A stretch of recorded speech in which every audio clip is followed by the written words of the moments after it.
Unfair था भाई, देर से चिल्ला के बताओ। अनफेयर। तो जो चीज आपको अनफेयर लग रही है वो मुझे फेयर कैसे लग जाएगी भाई? सही बात। सही बात। सबसे पहले क्या हुआ कि जब ये टास्क हो गया, मैंने तो 1% मान लिया, मंजूरी भी दे दी कि चलो ठीक है, जो भी है बिग बॉस के जो शो बना रहे हैं उनकी इच्छा है, ठीक है मैं बाहर हूँ, कोई बात नहीं। पर जब बाहर आया हूँ और जिस जनता ने मुझे वोट देकर घर में भीतर भेजा है वो ही नाराज हुई पड़ी है। उन्होंने 2-3 घंटे में ही सिर्फ और सिर्फ यूट्यूब पे और ट्विटर पे ट्रेंड चला दिए कि नो मृदुल नो बिग बॉस। तो भाई मैं इसमें कैसे बोल सकता हूँ उनसे कि आप गलत कर रहे हो? वो जिम्मेदारी से 3 महीने से शो देख रहे हैं, मेरी वजह से देख रहे हो, किसी की वजह से भी देख रहे हैं, ठीक है। वो अगर वोट कर रहे हैं पूरे जी जान से, 7 नॉमिनेशन में उन्होंने मुझे लगातार बचाया, मुझे भेजने से पहले उनकी एनर्जी इतनी ज्यादा हाई थी, इस लेवल पे करोड़ों वोट उन लोगों ने मुझे डाले। तो क्या उनका पूछना गलत है कि भाई ऐसा क्यों कर दिया? हमसे बिना पूछे या बिना हमारे वोट मांगे आपने उसको डायरेक्ट इविक्ट क्यों कर दिया? गलत है उनका पूछना? बिल्कुल नहीं। तो इसलिए अगर उन्हें कोई चीज गलत लग रही है तो मैं भी उनके साथ ही हूँ कि ये अनफेयर इविक्शन है। आपको लगता है बिग बॉस अगर इस तरीके से वोट आउट नहीं होता तो आपको बाहर निकालना बड़ा मुश्किल था? हाँ बिल्कुल, ये मुझे पक्का पता है, क्योंकि मैं जब घर से अपने आया था, एंट्री करने के लिए अगर मेरे लोगों में और हमारे पूरे देश में जिस जिस परिवार ने या जिस जिस भाई ने मेरे लिए वोटिंग करी थी, तो आप खुद सोचो कि जब अगर मैं लास्ट फिनाले वाली स्टेज पे होता तो फिर वोटिंग वो किस तरीके से करते। और मैं बिल्कुल मानता हूँ, क्योंकि इस चीज का जो डर है वो घर में हर इंसान को था। वो रोज कहते थे इस चीज को, जब जब मैं नॉमिनेट होता था, कि अगर जैसे 6 लोग नॉमिनेट होते थे घर में, तो वो मुझसे आके कहते थे कि अरे 5 ही तो हुए हैं, मृदुल को तो आना ही है वापस। तो इस टाइप की चीजें थी। और मेरे पीछे भी जब मैं बाहर आ गया हूँ तो मैंने क्लिप देखी है, हर इंसान बात कर रहा था इस चीज को लेके पीछे पीछे कि मृदुल को किसी तरीके से पहले इस घर से निकालो, क्योंकि अगर ये रहेगा तो हमारे लिए सबसे बड़ा खतरा यही है, क्योंकि हम इससे वोटिंग में बिल्कुल भी नहीं जीत सकते। तान्या तो मुझसे बैठ के मेरे मुंह पे ही बोल रही थी, और वो रील मैंने इंस्टाग्राम पे डाली हुई है जिसमें उसने बोला है कि हम सब मिलके भी अगर वोटिंग करवाएं तो तेरे बराबर नहीं करवा सकते। तो इस चीज का डर उनको तो था ही था, और मैं बिल्कुल कंफर्म था कि अगर मैं फिनाले वाले स्टेज पर खड़ा हुआ हूँ तो ऐसा हो ही नहीं सकता कि मुझे वोट से कोई इनमें से हरा दे, क्योंकि मेरे लोगों ने साफ कह के भेजा था कि तू बाहर आ ही नहीं सकता, तू चाहेगा भी हम तब भी तुझे बाहर नहीं आने देंगे, इतनी वोट डाल देंगे। अच्छा मृदुल, एक चीज मृदुल भाई, इलेक्शन को लेकर के हर कोई ये बोलता है कि अनफेयर इलेक्शन हुआ था, बट आपको लेकर के शॉकिंग था। तो इसके बाद कोई प्रोसीजर या आपने कुछ सोचा है कि क्रिएटिव टीम से आप बात करें या फिर मेकर से बात करें कि ये क्यों हुआ ऐसे? आप इसको लेकर के कुछ बात करेंगे? मेरे भाई क्या है कि मैंने तो पहले भी उनसे कुछ नहीं बोला। मैं निकलने के बाद सबसे पहले उन टीम से ही मिला था, मैंने तो उनसे कुछ नहीं बोला। मैंने कहा ठीक है, अगर मैं निकला हूँ तो कोई कमी रही होगी। लेकिन जब बाहर मैं देख रहा हूँ कि वो लोग ये कह रहे हैं कि भाई आप तो कोई स्टैंडिंग नहीं ले रहे, आप क्यों कुछ नहीं बोल रहे हो इस चीज में कि आपको डायरेक्ट बाहर कर दिया गया। जब हम लोगों से इतनी ज्यादा वोटिंग करवाने के बाद आपको घर में भेजा गया, तो फिर इलेक्शन के लिए सिर्फ 50 लोग क्यों, हम उसमें इन्वॉल्व क्यों नहीं है? और जो जेन्युइन बात है, मुझे 1% भी जनता या फिर व्यूअर्स उसमें गलत नहीं लगते अगर वो ये पूछ रहे हैं कि जिस लड़के की एंट्री के लिए हमने लाखों करोड़ों वोट डाले हैं, जब उसका इविक्शन हो रहा है तो सिर्फ 50 लोग क्यों वोट करेंगे? मैम क्या है कि जब कोई चीज हो जाती है तो फिर हम सोचने लगते हैं कि यार ये हमने ऐसे नहीं किया होता, ऐसे किया होता तो ठीक रहता। पर वो बाद की बात है, बाद में आप क्या सोच रहे हो उससे कोई फर्क नहीं पड़ता। मुझे निकालना था या मुझे मेरा निकलना हुआ था तो मैं तो निकल चुका हूँ वहां से। अब बहुत सारी बातें सोच के तो सिर्फ क्या है कि जब कोई गलती हो जाती है या फिर कुछ गलत हो जाता है तो हम प्लान यही करते हैं कि हम यहाँ ये चीज बेटर कर सकते थे, लेकिन हमारे पास कोई दूसरा चांस नहीं होता करने का। मुझे बाहर आना था, मैं आ चुका हूँ। लेकिन क्या है कि वोटिंग में ये मैं आपको कंफर्म बता रहा हूँ कि वोटिंग में कोई बाहर कर नहीं सकता था। इस वजह से मुझे लगता है कि ऐसा कुछ वो कर लो, क्रिएट किया गया, क्योंकि कुछ लोग जो लोग ऑडियंस बन के वहां आए थे वोट करने के लिए, उनकी रील इंस्टाग्राम पे आ रही है। 3-4 लोगों ने अपनी इंटरव्यू दी है उसमें, और या फिर अपने लाइव पे आके बोला है कि मृदुल, हम जब अंदर गए थे तो हमसे ये बोला गया था कि जो जीतेगा उसको कैप्टन बनाया जाएगा, और मृदुल कैप्टन बन चुका है। और मृदुल अब जीके को कैप्टन बनाना चाहता है। और जीके जब अपनी स्पीच दे रहे थे तो मृदुल ने खुद तालियां बजाई थी। तो उनको ये लगा कि हमारे वोट करने से जीके कैप्टन बनेगा। हमें ये बिल्कुल नहीं पता था कि हम अगर वोट नहीं करेंगे तो मृदुल घर से बाहर चला जाएगा। ये उनके साथ ये अपने आप से उन्हें अच्छे से समझाया नहीं गया, या उनके सुनने में कोई फर्क हुआ, जो भी हुआ हो, पर उस गलती की वजह से मैं तो बाहर हो गया ना। मतलब आपने बड़ी बात कर दी, क्योंकि आपने कहा कि जो ऑडियंस अंदर गई थी उन्हें पता ही नहीं था कि वो वोट आउट के लिए वोट कर रहे हैं। हाँ बिल्कुल, मैं जब देख रहा हूँ ना इंस्टाग्राम पे, तो उन 2-3 लोगों के खुद से वो रील्स वगैरह आई हुई है कि हमें नहीं पता था, हमें ये बोला गया था कि आप जिसको वोट करोगे और जिसको ज्यादा वोट आएंगे वो घर का कैप्टन बनेगा। बिल्कुल, जैसे कि आपके ऑडियंस जो आपकी स्पीच थी वो भी बहुत कम निकल गया स्पीच। हाँ, ये बात मैं बिल्कुल गारंटी के साथ कह सकता हूँ। सारे लोग आप हो यहाँ पे, इसलिए और अच्छे से एक बार बात बताना चाहता हूँ पूरी, कि मैं 80 एपिसोड तो नहीं देख सकता, लेकिन अगर मैं बाहर था तो मैंने सबसे पहले एक एपिसोड पूरा देखा कि मैं देखूंगा टीवी पे लगते कैसे हम सब, या फिर किस तरीके से दिखाई जाती है कोई चीज। तो जब वो शुरू हुआ तो मैं उसमें 2 चीजें मुझे लगी कि जो पिछले दिन की है और मुझे पूरी याद है कि क्या क्या हुआ था। अमाल भाई इस वाले एपिसोड नंबर 80 में अमाल अपनी स्टोरी बता रहा है कि जब मैं परेशान हुआ तो मैंने एक बार अपनी मौसी को फोन किया था कि मौसी मुझे न्यूजीलैंड जाना है। तो हम सब थोड़ा सा मजाक कर रहे थे इस चीज का कि देखो कितनी बड़ी बड़ी प्रॉब्लम है लोगों की लाइफ में कि परेशान होते हैं तो न्यूजीलैंड जाना पड़ता है। गौरव भाई ने वहाँ बोला कि यार मेरी तो मौसी भी कानपुर में ही रहती है, तो मैं तो कहीं जा नहीं सकता, मुझे तो कानपुर ही जाना पड़ेगा। तब मैंने वहाँ पे एक स्टोरी सुनाई थी। मैंने कहा गौरव भाई, मैं जब छोटा था तो मैं फोटोग्राफर वाला काम कर रहा था, मैं मतलब फोटो वोटो खींचने में बड़ा शौकीन था। तो मैं डब्बू रतनानी सर और प्रवीण भट्ट सर के साथ काम करना चाहता था। मेरी इच्छा थी कि ये लोग मुझे फोटो वोटो खींचना सिखाए, मैं अच्छा फोटोग्राफर बनूं। तो जब ये चीजें हुई तो मैं वेट कर रहा था कि अमाल अपनी स्टोरी खत्म करेगा, यहाँ मेरी आने वाली है और मैं कैसे सुनाता हूँ ये दिखेगा मुझे आज। मेरा कोई सीन ही नहीं आया, जैसे अमल की स्टोरी खत्म हुई वो कट लगा और खत्म बात, कोई दिक्कत नहीं। मैंने कहा ठीक है भाई, ऐसा हुआ होगा। अब जब स्पीच की बात आती है तो स्पीच में 15 मिनट एक टीम को, 15 मिनट एक टीम को, 7.5 मिनट एक टीम को मिले हुए थे। अब मैंने कहा चल मेरी स्पीच आएगी तो मैं इसे खुद सुनूंगा कि अब ये टीवी पे कैसी लगती है। मैं उसमें सुन रहा हूँ तो मेरा स्टार्ट आया कि राम राम जी कैसे मेरे सारे भाई, आप सभी को प्रणाम, ये आया। उसके बाद मैंने 2 लाइनें बोली थी जो घर वालों को पता होंगी, बिग बॉस की टीम को पता होंगी और मृदुल को पता होंगी, ना आपको पता क्योंकि आपके सामने नहीं आई।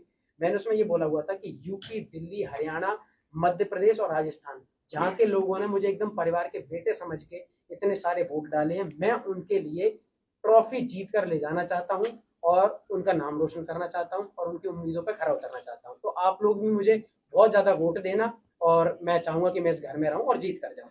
फिर मैंने बोला कि मेरी बातों में कभी आपको कुछ चीज समझ में आती हो ना आती हो तो, और मैं पढ़ा लिखा बहुत ज्यादा नहीं हूँ, इंग्लिश थोड़ी कम आती है, तो मैंने वहां बोला था कि इंग्लिश नहीं आती तो क्या हुआ, दिलों को जीतने के लिए भाषाओं की नहीं भावनाओं की जरूरत होती है। तो जब मैंने ये बोला तो ऑडियंस ने बहुत अच्छे से ताली बजाई थी और मुझे ये पता था कि मेरी इस वाली स्पीच का ये बेस्ट पार्ट है। तो जब मैं उसे देख रहा हूँ तो मेरे सामने वो पार्ट ही नहीं है। मेरी स्पीच 5 मिनट की थी, आप ठीक है मैं कह रहा हूँ शायद 5 मिनट की पूरी ना दिखा पाते हो, 5 में से 4 की दिखाओ, 4 की भी छोड़ो, मैं कह रहा हूँ मेरी 1 मिनट की दिखाओ। तो दिखाओगे तो वो दिखाओगे ना जो बेस्ट वाला पार्ट होना चाहिए। मेरा वो पार्ट ही नहीं है, मेरी स्पीच का वो सबसे बेस्ट हिस्सा है, वो ही आपने नहीं दिखाया। तो ऑडियंस को भी तो ये लगेगा कि हाँ मृदुल की स्पीच में वाकई में ऐसा कोई दम नहीं था, इस वजह से शायद क्या पता इसको कम वोट मिले हो। मैं कह रहा हूँ ना कि मैं बोल के आया हूँ, मैं बोल रहा हूँ कि मैं बोल के आया हूँ। उस घर में जो लोग रह रहे हैं उनसे पूछो, मुझसे पूछो, या फिर शो मेरे सामने एक बार कह दे कि तूने नहीं बोली हो तो मैं बता दूं मैंने ये बोला और फिर वो नहीं दिखाया गया, तो क्या पता ऐसे कौन सी चीजें मेरी कट हो जाती है।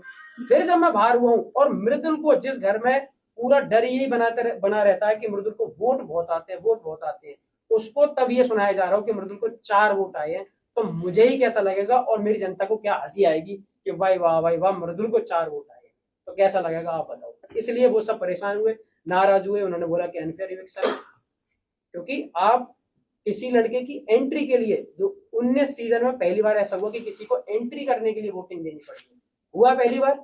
मैं एंट्री करके घर में आया हूँ और मेरे साथ ही पहली बार ऐसा हुआ कि जनता की जगह कुछ लोग आएंगे वही आपको इलेक्ट कर जाएंगे। तो मुझे तो दोनों तरफ मेहनत करनी पड़ी ना, आने पे अलग मेहनत, जाने पे अलग चीज है। तो मुझे ये लगता है कि आपका एक पैटर्न है कि लड़का नॉमिनेशन में जाएगा, 7 दिन उसके लिए वोटिंग चलेगी, फिर वो बाहर कर दिया जाएगा। मेरे लिए वोटिंग जब लगातार आ रही है, मैं कम दिख रहा हूँ तब भी वो लोग हैं ना पागल, वो हो रखे हैं ना, वो ये कह रहे हैं मैं अपने भाई को सपोर्ट करूंगा, वो आधी मिनट दिख रहा है हम मृदुल को सपोर्ट करेंगे। वो जब नहीं थक रहे तो आप ये करके आपने मुझे बाहर कर दिया, मुझे बुरा कितना लगेगा ये तो समझो। मृदुल भाई, बिग बॉस रिग्रेट कर रहे हो आप, जैसे एंड हुआ है आपकी स्टोरी, बिग बॉस करना रिग्रेट कर रहे हो? नहीं, बिग बॉस करना बिल्कुल भी रिग्रेट नहीं कर रहा, क्योंकि मैं सच बताऊं तो आज अगर इतने सारे कैमरा मेरे सामने चल रहे हैं, आप सब बैठे हुए हो, मैं मुंबई में हूँ, मैं अपने गांव में अपना काम करता था लेकिन मैं मुंबई में हूँ, आप सबके सामने ऐसे ही सब चल रहा है जो मेरे लिए सपना था, तो ये कहीं ना कहीं बिग बॉस के प्लेटफॉर्म से मिला। तो प्लेटफॉर्म का पूरा सम्मान, सलमान भाई की पूरी इज्जत, क्योंकि उनसे बात करने के लिए भी लोग तरसते हैं और वो हर हफ्ते हमसे बात करते थे, तो बड़ी चीज है। लेकिन मैं ये कह रहा हूँ कि जो एक पैटर्न है हमेशा से फिक्स कि लोग नॉमिनेट करेंगे और फिर जनता उन्हें बचाएगी। मेरी जनता मुझे बचाने के लिए तैयार है, तो आप मुझे क्यों बाहर कर दे रहे हो 50 लोगों को बुला के? मैं उन लोगों को क्या जवाब दूं जो करोड़ों लोग मुझे देखने के लिए वोट करने आते थे? वो ये कह रहे हैं कि भाई हमें मौका क्यों नहीं मिल रहा, हमारी वैल्यू नहीं है क्या, या फिर हमें अब गिना ही नहीं जाएगा। एक चीज समझाता हूं मैं आपको, अगर मेरे निकालने पे ये वाला करा गया तो स्टार्ट में काम करते, जो भी लोग बिग बॉस देखते हैं उनमें से 50 लोगों को बुलाते, सामने खड़े करते मुझे और सहवाज को, और पूछ लेते कि यार सहवाज को बुला लें, मृदुल को बुला लें, ठीक है? तो कोई दिक्कत नहीं होती, क्योंकि भाई एंट्री से पहले आपने 50 लोगों से पूछा। एंट्री पे आप पूछ रहे हो पूरे देश से कि करो वोट दबा के जितना करना है। भाई साहब मैं वोट करवा रहा हूं, मेरे इंस्टाग्राम पे मैं आपको बता दूं, स्क्रीनशॉट दिखा दूंगा, 2.7 बिलियन मतलब कि 2700 मिलियन की रीच थी मेरे इंस्टाग्राम पे जब मैं घर में एंटर हुआ हूं, समझ रहे हो? 2.7 बिलियन। और मुझे निकलते में 50 लोग डिसाइड कर गए कि मृदुल घर से बाहर जाना चाहिए। क्या करूं, ताली किसी के बजाऊं? दबाव में होगा मृदुल, क्या लगता है? किसी के दबाव में या फिर कुछ इंटरनली कुछ ऐसा भाई मुझे हुआ नहीं होगा? पता ना, यही तो बात है, मैं मेरे दिमाग में इतनी चीज आती ना है कि मैं क्या करूं, या मैंने इसमें या क्या ये सही सोचूं? टाइम था कि आपको शायद एविक्ट करने, because you are the strongest नहीं कंटेंटर। तो आपके लेकिन bias हाँ, है कुछ contestant क्योंकि को इसके लेके, पहले भी इस बिल्कुल तरह से आपको हुआ, bias यूपी राइडर के साथ में भी सेम सिनारियो हुआ था, घर वालों ने उन्हें निकाला था क्योंकि उनकी फैन बेस काफी स्ट्रांग था। वही टाइम भी सही है शायद से निकालने सेम का, सिनारियो फिनाले आपके भी साथ भी खा हुआ इस जाता। तरह से, तो क्या कहना चाहेंगे? ये मेकर्स का प्लान था ये? मेरे भाई देखो, मैं इतना डिजिटली और टेक्निकली मैं इतना स्मार्ट इन सब चीजों में होने की क्या किस चीज की वजह से करा जाता है, लेकिन मेरे साथ तो हो गया ना, जिस भी वजह से करा जाता हूँ मैं तो ओवरऑल बाहर आ गया ना भाई। अब मेरे लोगों को मैं जवाब ये देना चाह रहा था कि भाई जब वो मेरे साथ इतने अच्छे से खड़े हैं और मैं शो में कुछ गलत नहीं कर रहा, सबसे पहली चीज कि 10 हफ्तों में मैंने 11 हफ्तों में, सलमान भाई ने भी ये चीज बोली कि 11 हफ्तों में मृदुल जो तूने कभी कुछ किसी से कुछ नहीं कहा, तो जब मैं ठीक भी हूँ और फिर निकलूं भी मैं ही, तो फिर रियलिटी शो का फिर मैं क्या करूँ, ये तो बताओ। मैं तो रियल ही हूँ। मैम अगर सलमान भाई ने कोई चीज करी है तो मैं कह रहा हूँ 200-250 कैमरे रात दिन उस पर काम कर रहे हैं, हुआ होगा ऐसा कुछ कि मैंने कोई ऐसा धक्का मारा होगा, ठीक है, लेकिन मैं आपको जेन्युइनली बताऊं कि उस धक्के से जब वो मैंने मारा होगा ना, फरहाना ने धक्के के ऊपर कोई बात बोली थी, हम लोगों की बहसबाजी चल रही थी जो दिखाई गई थी, वरना धक्के की बात ना, गौरव भाई भी जब वो बोल रहे थे सलमान भाई, तो मैं तो सोच रहा था कि ऐसा कौन सा धक्का मारा मैंने इतनी तेज जो दिखाया ही नहीं जा सकता। मैं तो सोच ही रहा हूँ, साथ में फरहाना भी सोच रही है, गौरव भाई भी कह रहे हैं कि ऐसा तो मतलब क्या। तो अब हमने उस चीज को इसलिए टाल दिया क्योंकि हमें याद नहीं रहेगा ना 7 दिन पहले क्या हुआ था, और मैंने कहा अगर भाई कोई बात बोल रहे हैं तो हमारी क्या, हम सबकी क्या औकात है जो हम उनसे क्वेश्चन करें कि भाई हमने तो नहीं मारा।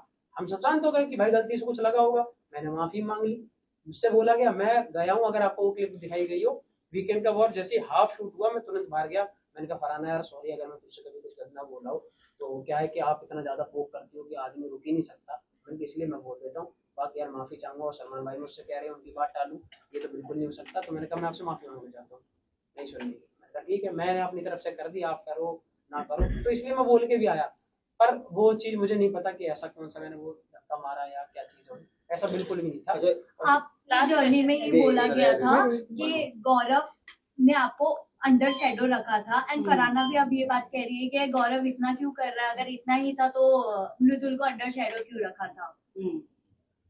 दो दोस्त अगर हैं साथ में तो, और इनकी अच्छी बन रही है, सब लोगों को पता था कि 80 दिन से पहले इस घर में ऐसे दोस्त हैं जिनकी एक भी बात पे खटकबाजी नहीं हुई है, एकदम ठीक चल रहे हैं, और इनकी दोस्ती को बिल्कुल पंप भी मिल रहा है कि वाह भाई क्या दोस्त है।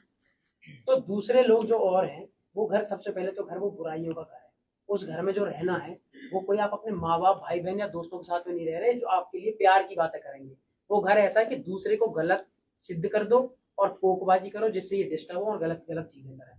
मैंने उस चीज में खुद हाँ कर दी थी, मैंने कि जो तुम कह पाओ जो तुम समझ पाओ समझो, मुझे इस चीज से कोई फर्क नहीं पड़ता।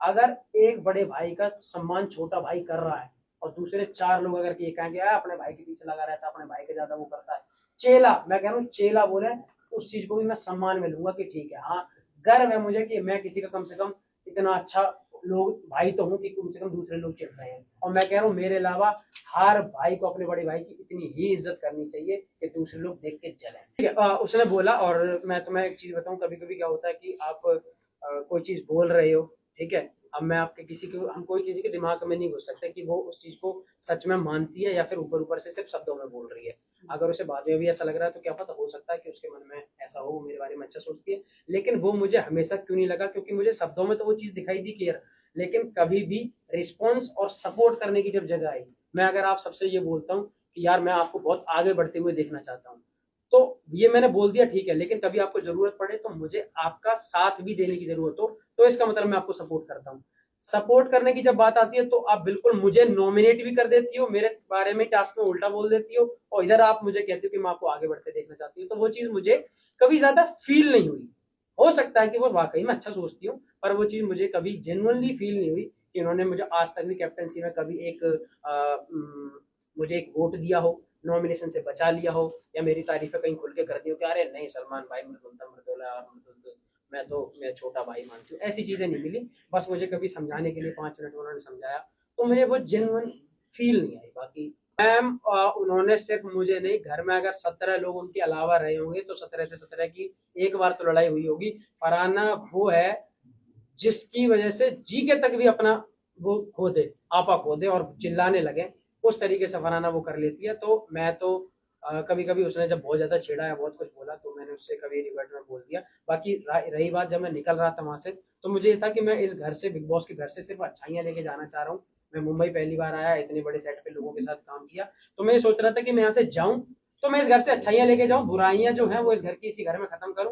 तो मैंने जानबूझ के उस घर में जितने भी लोग थे सबसे बोला कि माफी, मुझसे कोई गलती हुई हो तो मुझे माफ करना, सब कुछ इस गेम के लिए था और मैं आपसे माफी मांगना चाहता हूं। अब अच्छी बात है, जीता तो मुझे ये लगेगा चलो शो में एक अच्छा बंदा जीत गया, मेरा थोड़ा दोस्त जीता। अपने हारने का या फिर अपने निकाल देने का तो मुझे थोड़ा सा रह गई, क्योंकि मैं अपने लोगों को क्या जवाब दूं जो रात दिन मेरी वजह से वो देख रहे हैं शो।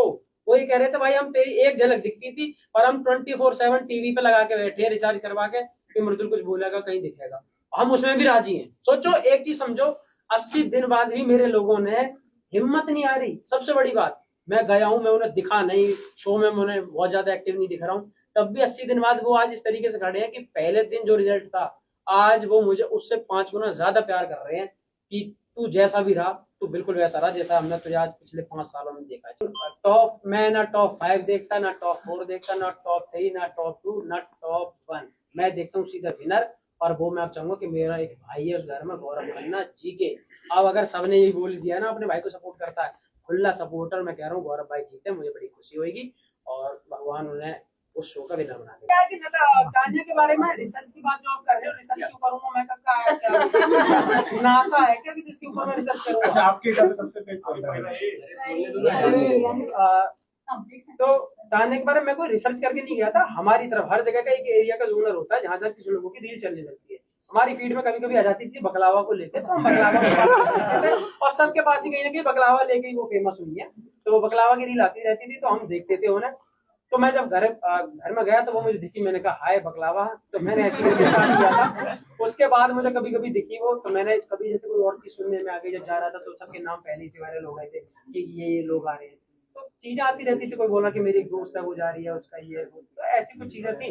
और जब मुझे लगा कि घर में इन सब चीजों की बात करना जरूरी नहीं है तो मैंने तान्या से खुद बोल दिया, बल्कि तान्या से का पूरे घर से बोल दिया कि बाहर की अगर बात करना किसी को पसंद नहीं है तो सिंगल नहीं करूंगा। और फिर आपने पूरे शो में लगातार देखा होगा मैंने किसी के साथ ऐसी पोकबाजी, पीठ पीछे बुराई और ऐसी बात की कोई भी बात किसी के परिवार को लेकर गलत कभी नहीं थी।